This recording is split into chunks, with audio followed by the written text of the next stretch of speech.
things that we're having here right now. Welcome to another episode of Threads of Enlightenment. As usual, I want to thank my guests because I know that they're coming with several things that I deem very, very expensive, and that is their time. And I want to thank you so much for coming and spending and sharing some of this precious commodity here with us at Threads of Enlightenment. The other is your journey. I want to thank you so much for coming and entrusting us with this information because we know in that information houses all of your fears, your strength, your victories. All that is you. And you're giving us a peek as to who you are and the greatness that resides with you. Thank you so much for coming to Threads of Enlightenment, Rosalind. Thank you. It's a pleasure to be talking with you today. Thank you. Tell the people all the things that you have done and introduce yourself to them, and so that we can begin to deconstruct this beautiful picture that you're about to tell us about. Tell them all the things that you do today. Okay. Well, my name is Rosalind Sedaka, and I'm the founder of the Child-Centered Divorce Network. I'm a divorce and co-parenting coach, and I focus on helping parents around the world make the best decisions about their children before, during, and long, long after divorce, so that their innocent children don't pay the price for the divorce, and we don't rob our children of their childhood, despite having these challenges within the family structure. So I've created several ebooks and e-courses and programs for people digitally to access, and I also do one-on-one coaching for couples, both parents together or separately, to help them understand the co-parenting strategies, the best strategies for protecting their children and giving their children a wonderful future ahead, and for giving them a wonderful future ahead so that they could transition into the next phase of their life and everyone is being valued and considered, and we could share love within the family despite the fact that there was a divorce. That's excellent. I cannot wait to get in and dig into that a little deeper. But I want to go back, Rosalind, I want to go back into your life and to see what brought you to this place. Tell us a little about yourself, your family. How was your upbringing when, after mom and dad kissed you and brought you home, and you were in this wonderful home and all is well, as they say? But talk to us about your family, your upbringing as a young child in the home. Well, my parents were mismatched and shouldn't have been married. They had an unhappy marriage right from the get-go. And I grew up with a lot of stress and tension in the home, with my parents fighting frequently. And it's a very difficult, challenging childhood to grow up with, because as a precocious young girl, I was always trying to fix their problems, fix the marriage. And of course, as we know, no child can possibly fix their parents' marital problems. And I had a younger sister, 3 years younger than me. So we grew up in the New York City area, which was filled with culture, and there's wonderful educational opportunities. And so on one hand, my childhood was very positive because of access to all the resources that I had growing up. But on the other hand, it was a very sad childhood because I never felt loved, and I was always worried about the tension in the home. And I got married very young at 19 because I wanted to get away from home, get away from that stressful environment. And after close to 20 years of marriage, I realized that I couldn't take the stress in my own marriage any longer. And I had put off the concept of getting divorced for years and years because I didn't want to harm my son, who was at that point 11 years old, when I finally made the decision that I needed to move on and move on after the marriage so that I would have a brighter future. My son was showing signs and symptoms of stress and tension, getting tension headaches, and because we were fighting, and I knew something had to shift. And it was the hardest decision I made in my life to get the divorce. But once I made the decision, I knew it was the right thing to do.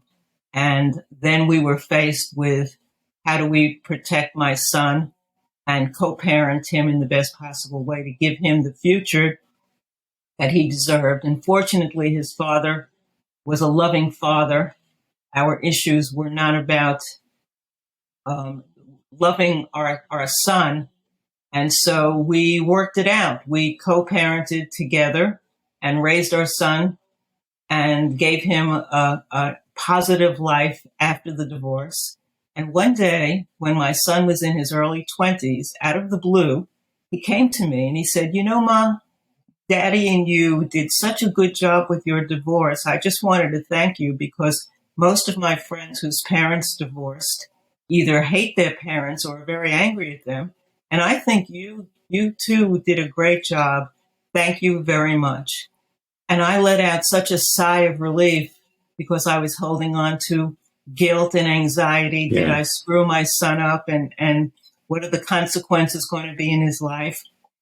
And at that point, I realized that I had learned a lot, and there was a lot I knew about how to do divorce right, so to speak, how to give your child the best opportunity. And that was the catalyst for my founding the Child-Centered Divorce Network and ultimately becoming a divorce and co-parenting coach. And my background was in writing, so I started creating several books and courses and programs, and that's what brought me. It's been 15 years since I've been doing that. Wow, congratulations, especially to hear that information from your son after the work that you put in, and that to have that validation of your work, I'm sure, did something to your psychic and your being as a mother and as one that has gone through such trauma yourself. So you and your sister, you guys grew up in a family that, as you mentioned, where there were some tension there, and you guys got to see some less than behavior as far as the personal development. And you stated that you wanted to get out. How did it, Rosalind, as you being in that situation with your parents? Because now we're going to talk a little about, we're going to learn about from you some of the things that children will begin to, the word that you used was stress. But with that comes many other things and many thoughts. Talk to us about some of those thoughts that you began to circulate within your being as you're seeing this behavior from your parents, as you're looking in from the outside into that situation. What were some of those thoughts that began to drop into you that eventually caused you to run from that space? Well, I think I was very often felt that there was something wrong with me. Children in general blame themselves for divorce. And my parents made all the mistakes that divorced parents make, but they didn't get divorced. They stayed married because in that generation, that's what people did. And I think it was very toxic. So I felt unloved. I felt insecure. I walked on eggshells because my father had a severe temper. He was often a rageaholic. My mother would sabotage him in other ways. So neither one of them were the good guys. They both played their part. They were good people. There was nothing bad about either one of them. They were just very unhappily married, didn't know how to cope or deal with their unhappiness, and just continued on in the pattern that became their norm. And my sister and I sort of fell through the cracks emotionally. Physically, we were well taken care of, and on the surface, we looked like a perfect family, but emotionally, the love was missing, the security was missing, and I sort of felt like I was raising myself in many ways, and then parenting my parents, because my mother made the terrible mistake of using me as a confidant.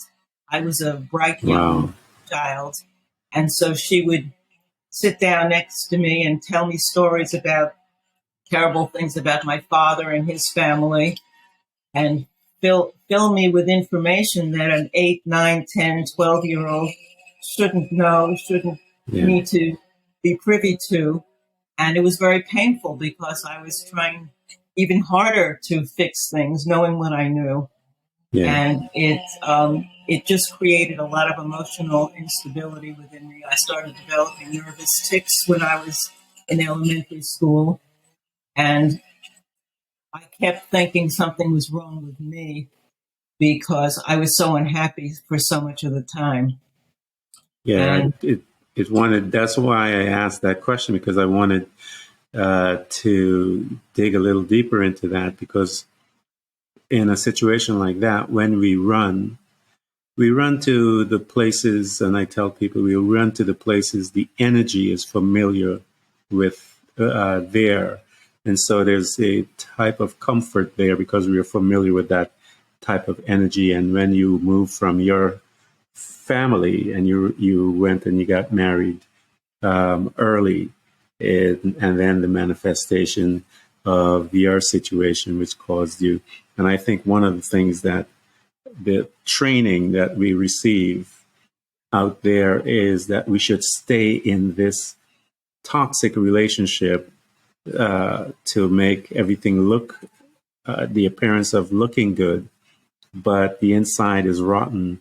And I think it causes much more trauma than if we had just had the courage to leave or to step aside, because that those children are seeing this behavior and they're developing patterns and making decisions based on the behavior of the parents. Here you got married. What part of New York, Rosalind, are you guys from? Brooklyn and Queens. I'm from Queens Village, girl. And then I lived in Astoria, Queens. So And I lived in Bayside. Bayside, I know, have lots of good memories there. And so I grew up there in the city as well. So here you are. You, how old were you when you moved on and got married, Rosalind? I was 19 when I married. Okay, so basically you almost a year out of high school, and No, I was actually a junior in college. I graduated high school at 16, so I was okay. very mature, and Mm-hmm. I was married for my senior year of college. But I was young and graduated college at 20. So my life started very early on, in a sense. So what courses, what field of study did you went to college, and what did you study? I ended up studying marketing and advertising because I was the poet laureate of my elementary school, and I had an innate gift for writing Mm-hmm. and putting words together. And I decided I didn't want to become a journalist because I didn't want to be talking about news and accidents and things happening in the community. I had a more creative flair. So Yeah. advertising and marketing was very appealing. And I ended up working at Condé Nast Publications, the publishers of Vogue, Glamour, Mademoiselle, and House and Garden magazines. And I was writing advertising copy to get people to subscribe to their magazines. And then I moved Mm-hmm. on into advertising agencies. So I spent the first half of my life Mm-hmm. doing that. And I enjoyed it. It was Yeah. challenging and fulfilling. And that was the arena that I thought I would continue my life in until my early 40s, when everything shifted and my divorce took place. Excellent, because here you are now. When you got your divorce, because you stated earlier that you stayed in there because of your son, and you decided that, okay, this was the time, and you made that. Talk to us a little about that decision right there, because a lot of families, according to the stats that is out there, is 45 to 50% of marriages will end up in a divorce. So a lot of people are here in that space where we linger in a marriage, because I know I was in mine for 11 years before we made a decision, and we stayed there. I know I did, because of the children. Mm-hmm. And I remember the fighting and all the other things, and what was happening to the children as a result.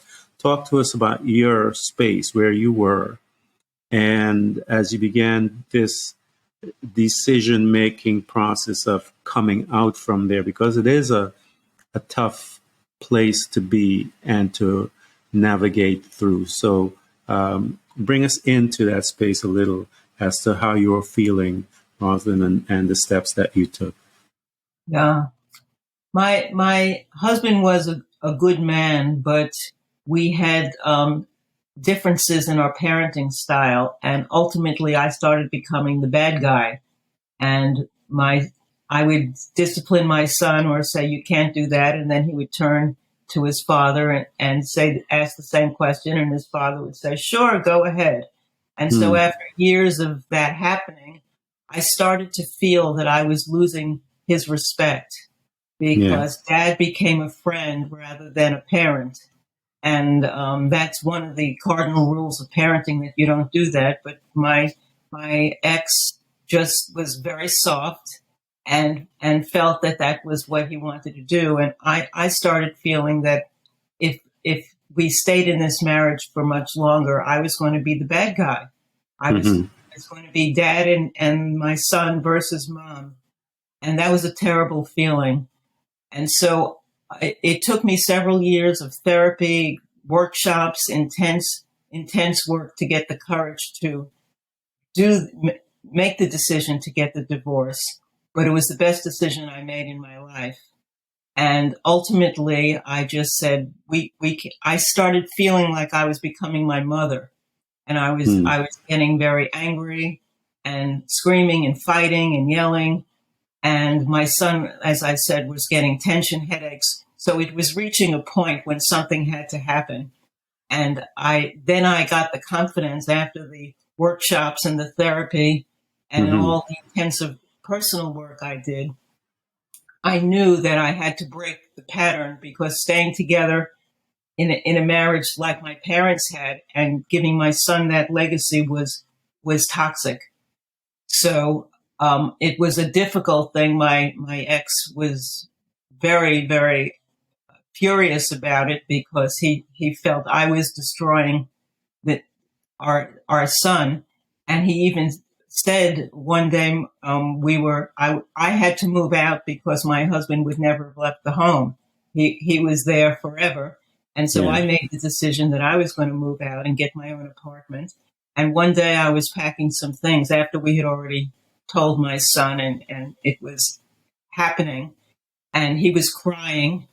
And my ex said to me, look what you're doing. You're destroying our family. And look how unhappy our son is.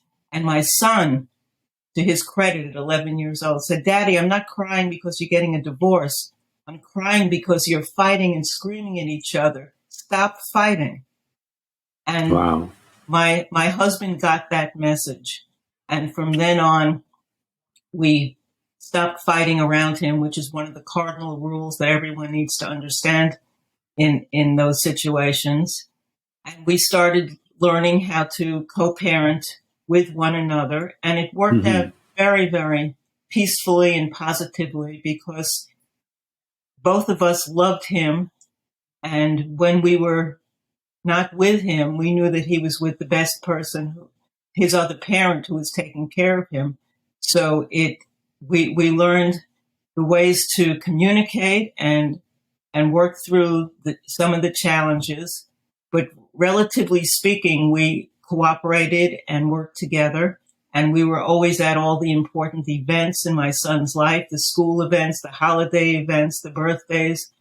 And he grew up relatively unscathed because of that. And we were both dancing at his wedding, which is so important.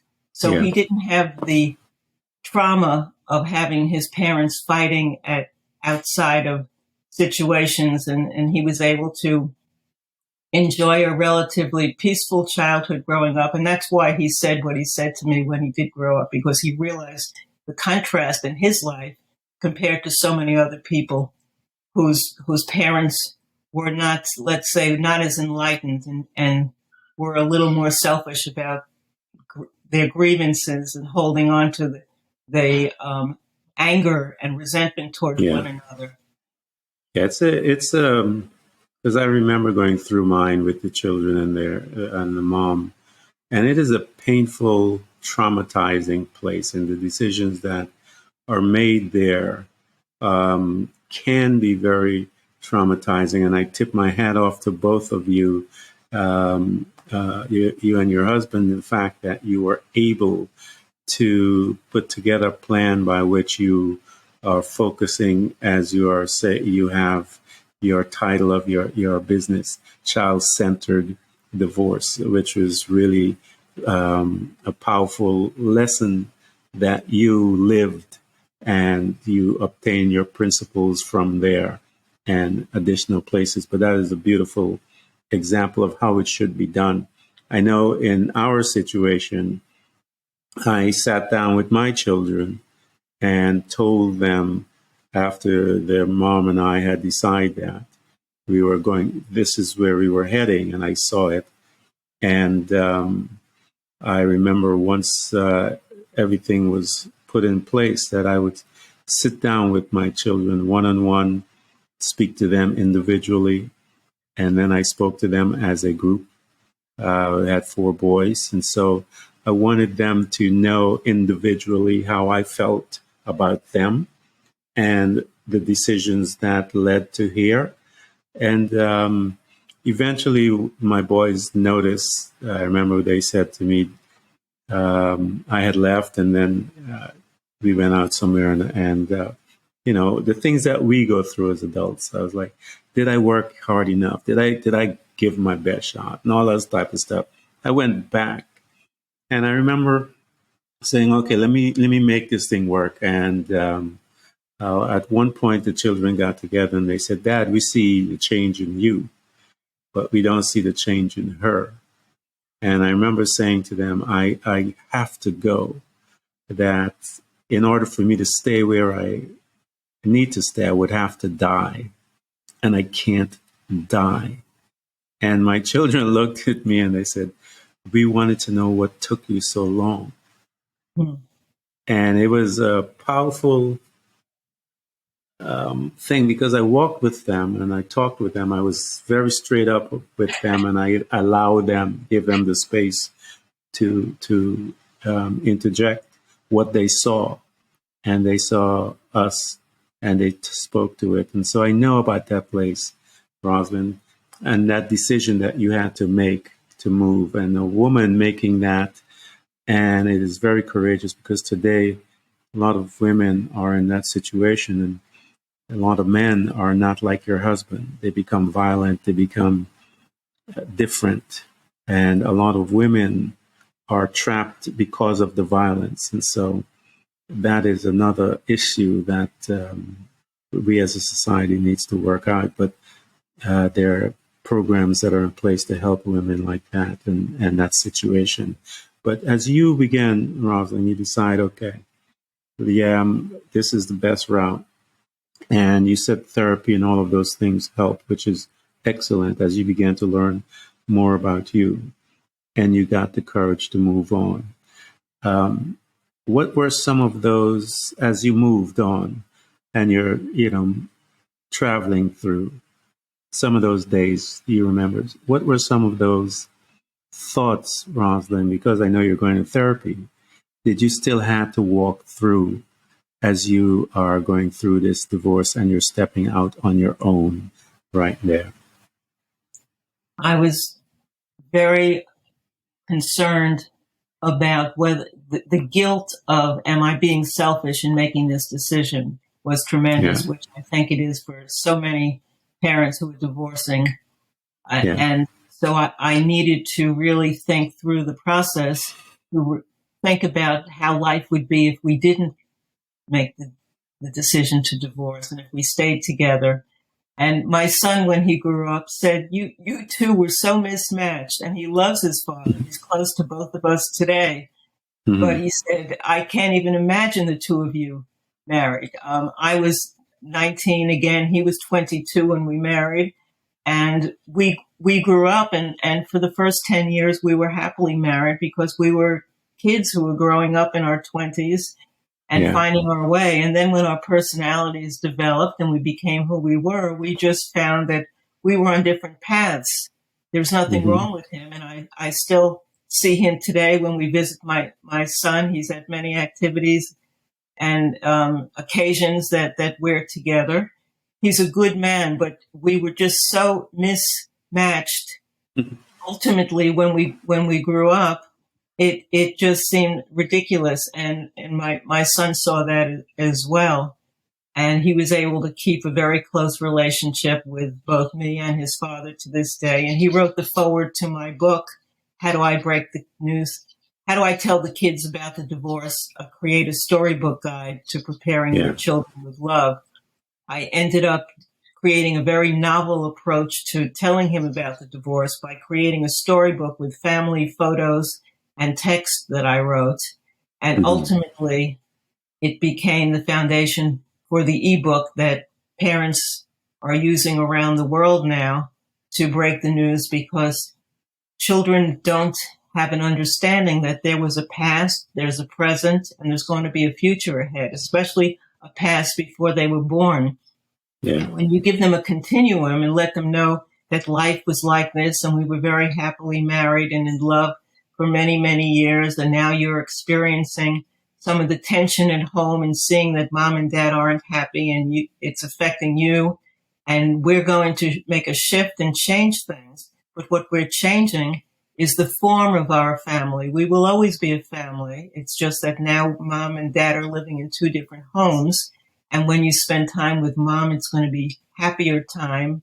With dad, it'll be happier time. And there's a bright future ahead. So I created the text for all of that. And Hmm. the parents, I have fill in the blank templates so parents can customize the book in places talking about them and their family and their children's names and all of that. And then they add family photos, and it becomes an actual script that the parents can use at the time they're breaking the divorce news to the children, so that they're both on the same page and there's no finger pointing. We don't talk about judging one another. We don't talk to the kids about if your dad didn't have an affair, if your mother wasn't an alcoholic, none of this would be happening. We talk about the fact that we are and always will be a family. Your mom and dad will always be your mom and dad and will always love you forevermore. And things are going to get better and less tense. And that gives the kids a feeling of optimism. And that's what I did with my son. And ultimately, all those years later, when I founded the Child Centered Divorce Network, that was the first book I put together for parents, and they're using it to this day. Let me ask you a question, because how did that come about? I mean, not many people, period, get the have that thought of putting it in that format. How did that come about? Where did you get it from? Where did an idea drop into your spirit from? I was up for weeks of sleepless nights worrying about how to break the divorce news to my son, which so many Uh-huh. parents fear. And it's one of the most difficult conversations you could possibly have. And one day at 4 a.m, the idea came to me Mm-hmm. to put together a storybook, show pictures of when mom and dad get married and the happy times, and then when you were born, how wonderful, and vacations and holidays and all wonderful family pictures that we had created. And then telling the story of just what I said, that the important thing is that we both love you and always will. You don't have to choose between us. Mm-hmm. And we are so upset about how unhappy we've all been at home and the tension and fighting, that we think there's a better way. And life is going to be much happier for all of us when we're in two different homes. And I just put that down in the age appropriate language. He was 11 at Yeah. the time. And now I have templates for ages 5 to 10 and 10 to 15. And it worked out beautifully because the child can not only read the storybook with the parents at the time of the conversation, but they can reread it over and over again in the days and weeks and months to follow. See over here when we talk about this, you see life is going to be better over here. And then, of course, I have 6 psychotherapists who contributed to the book, and everyone is talking about the fact that there are better ways of doing things and not so wise ways of doing it. And there's rules. We don't badmouth one another to the children ever. We talk in a positive way about working things out. We don't point fingers and judge. And so we can get both parents on the same page as early on as possible before they tell the kids, before they jump into lawyers who are cutthroat, who are only interested in the dollars and not interested in the family outcome. Yeah. And we could shift everyone in the right direction. So I always had a strong psychological impetus. My sister's a psychotherapist. All of my closest friends are psychotherapists. I took a lot of courses in psychotherapy. And so it was just innately in me to understand some of the things to not do and to do. And when they worked out, I knew I was on track. Yeah. And you were 40 years old when you put this together, correct? Early 40s, yeah, about early 40s. Okay, so here you are, you've created this, and you saw it worked with your son. And what was the catalyst, and how old were you when you decided to open and start your business for the child-centered divorce? How old were you when you began to put that together? It was about 15 years later, because he was a grown adult, and when he came to me, I just knew that there was something meaningful I could be doing with my life, and it became my passion project. And okay, so you sat on it then from 40, and you held it, and in that time, basically, the parenting skills and dealing with your son and walking him through fulfilling the book, and as you began, and after the time you decided this was it, you pulled it out.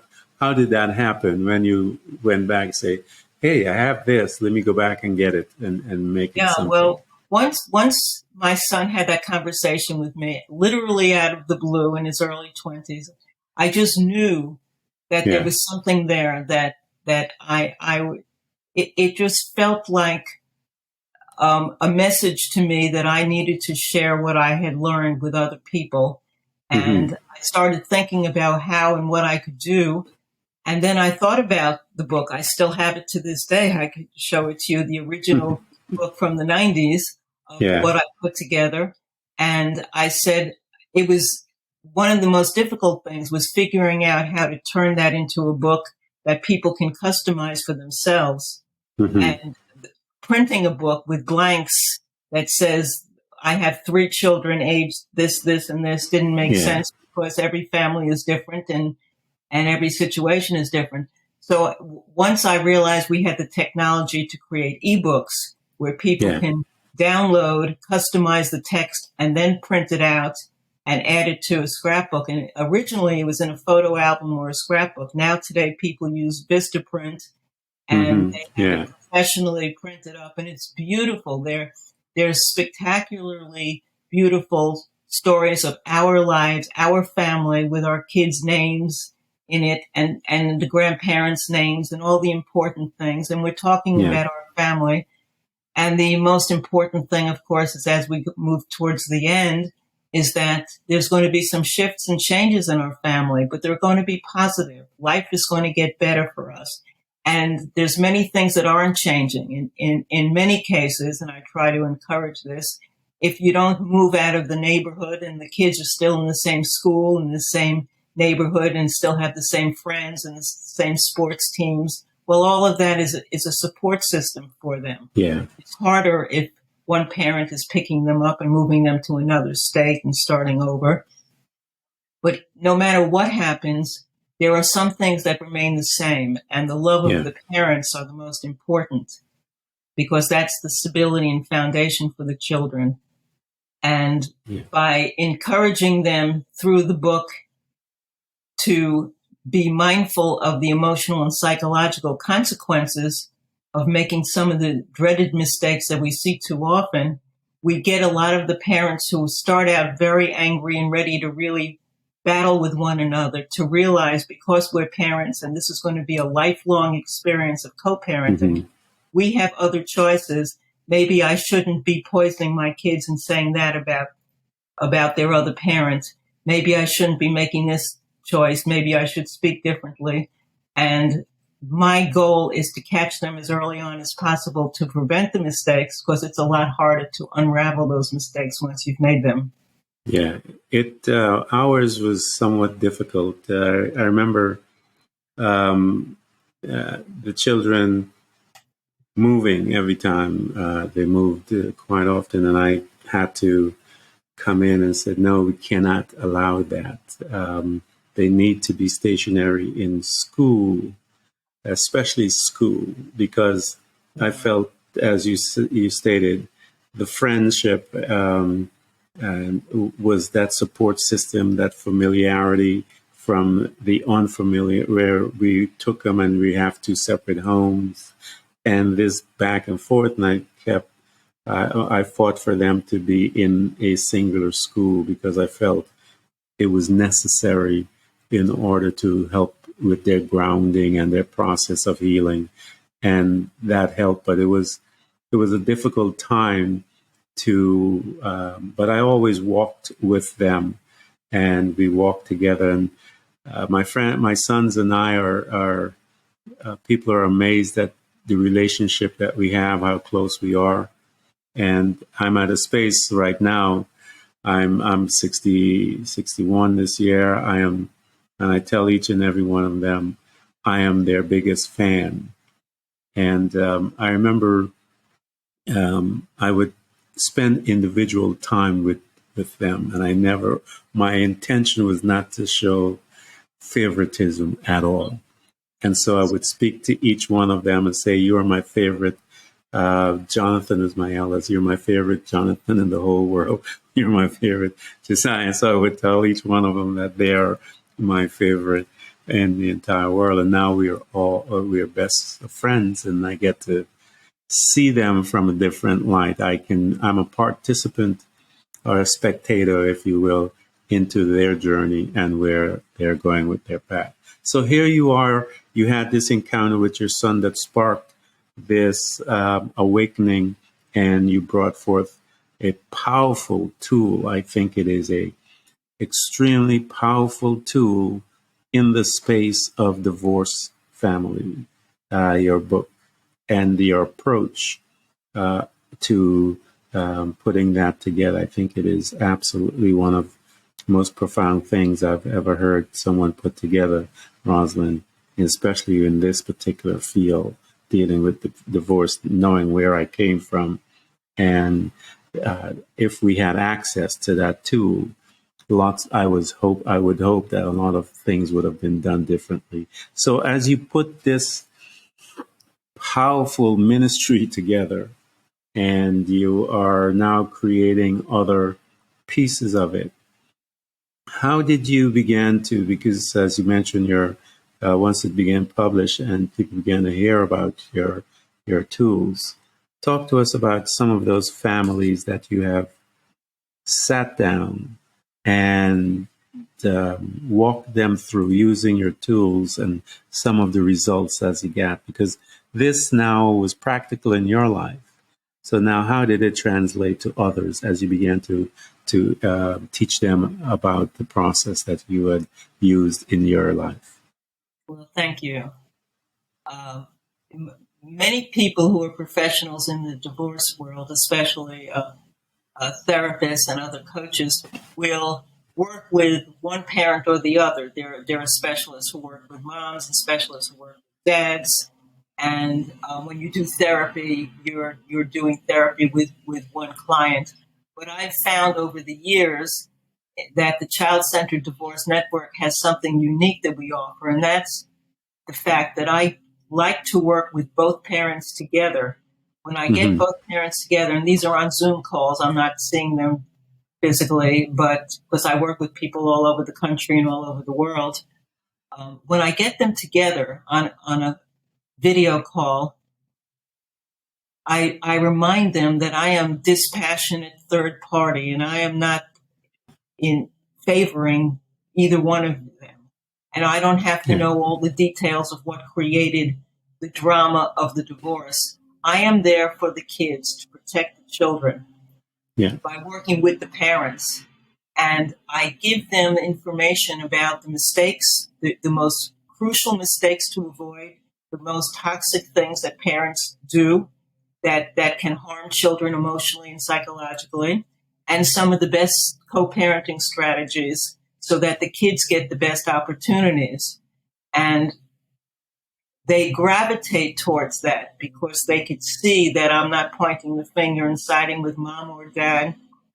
I'm not judging them and making one of them a bad guy.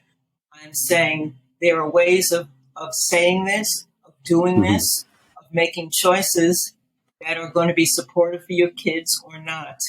And I try to shake them up. I try to scare them a little, because if I get them now to avoid making those mistakes, the kids have a fabulous opportunity of avoiding a ton of trauma in their lives.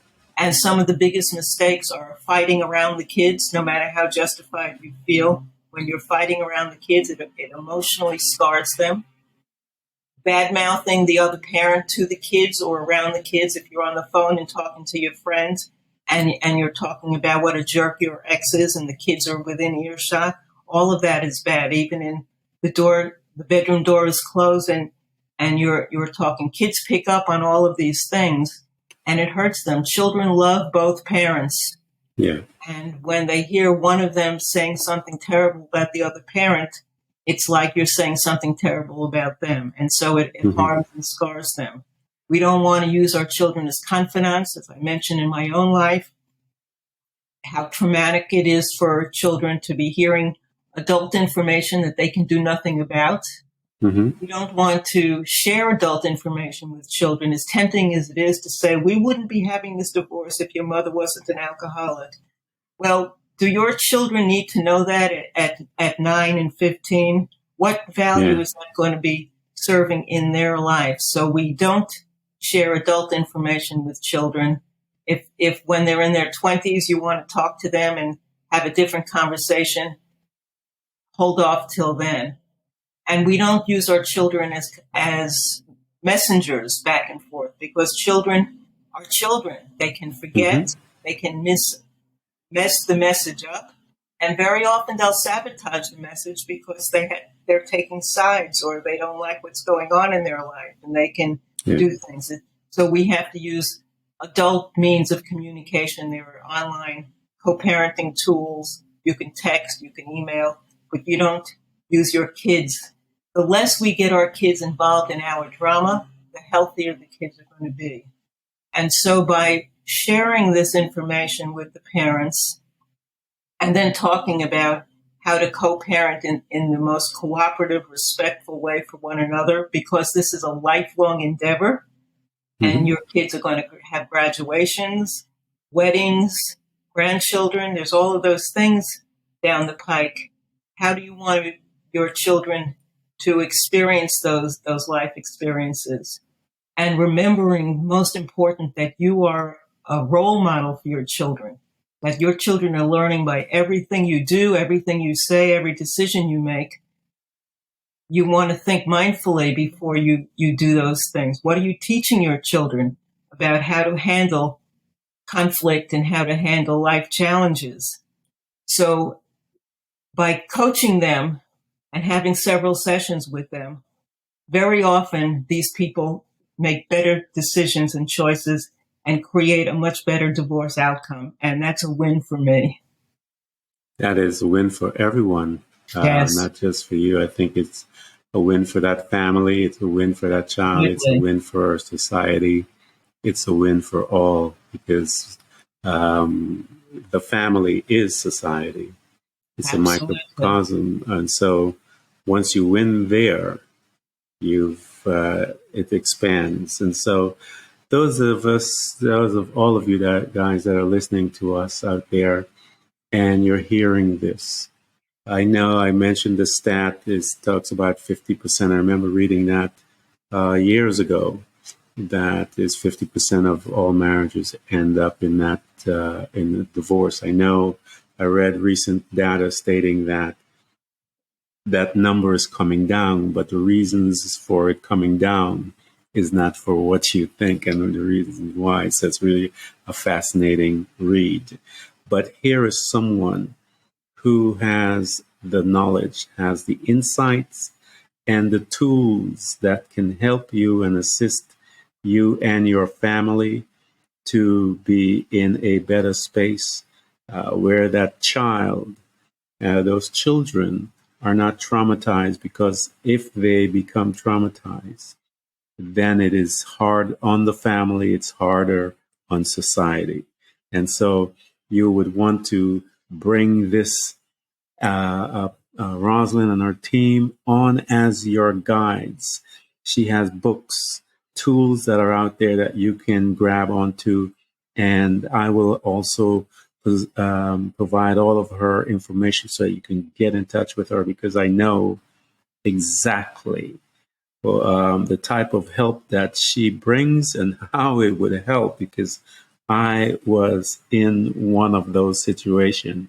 And I know the trauma that it brings to the parent, to the couple, and to the children when they are looking at you, still needing guidance, still needing support, still needing all of those things. And if you are broken, how can you feed someone when you are broken? So you need a team, and Rosalind has a team that she has put together through her writing and all the tools that are there for you. So get it and make sure that you are able to protect your family and strengthen it as you go through this dramatic time that is called a divorce. So talk to us as you started this, and I love the fact that you're bringing the whole couple together, because it was that couple that got those children. So they would need to talk to a counselor, to a guide, as a team, so that there's no misunderstanding, as they say, because in that space, because it's such a emotional, traumatized thing, the slightest word is moved from one to another and creates a whole havoc. And so I'm so glad that you do it and you have both parents there, because that in itself, as you said, is very insightful, because they split the family up and try to bring it together. I don't know how that would work, but thank you so much for having that, at least in your approach, where you speak to them both together. So this must be a rewarding thing for you, because, as you said, it makes you happy. And when you said that phrase, you should have seen this big smile on your face when you were giving that presentation. Now, talk to us. You mentioned that your son is. Talk to us a little about this young man and how he is whole, the wholeness of him, and how that makes you feel, Rosalind. I'm so proud of him. He's a wonderful young man. He's a veterinary cardiologist. He went to school for years and years and years and years to become a board certified veterinary cardiologist. And he wrote the foreword to my book, talking about what it was like to be 11 years old and hear this traumatic news from his parents. and how challenging it was for him to go through that experience, and how valuable it was to have the storybook concept there, and then to have two parents who really made it their passion to protect him and do the best parenting we could and keep our relationship not only civil but cooperative, so that we were dancing at his wedding. And that is a gift for your children, for them to see their parents at any point together in good spirits is just a blessing for the kids. It's one thing they don't have to worry about. They don't have to be parenting their parents. And so he's a big advocate of mine, and he's a wonderful young man. I'm extremely proud of him. And this is my passion project. This is something that I will continue doing as long as I possibly can, because as you can see, it's fulfilling work. It's necessary, meaningful work.